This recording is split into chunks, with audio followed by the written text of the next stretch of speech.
আপনারাও আপনাদের এলাকার যেসব চান্দাবাজ এদের জন্য কুত্তা জবাই করে কুত্তা দিয়া বিরিয়ানি পাকাইয়া দাওয়াত দিয়া ইচ্ছা মতো খাওয়াই দেন।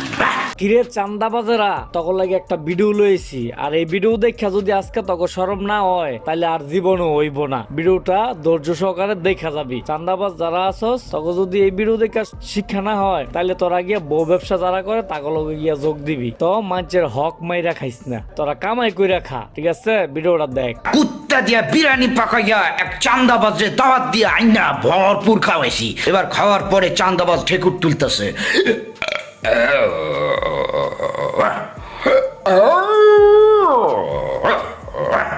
আমি বললাম কিরে কি খবর, কি খাইছস, কেমন লাগছে খাবার?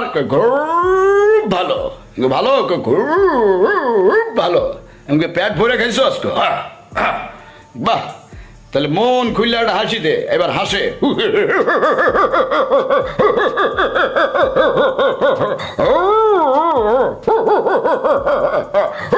আমি বললাম থাম থাম থাম, তো ভাই খাওয়াইছে, বাইরে এবার একটা থ্যাংক ইউ দেখো। Thank you thank you. আমি বললাম ঠিক আছে যা এবার কর। আপনারাও আপনাদের এলাকার যেসব চান্দাবাজ এদের জন্য কুত্তা জবাই করে কুত্তা দিয়া বিরিয়ানি পাকাইয়া দাওয়াত দিয়া ইচ্ছা মতো খাওয়াই দেন।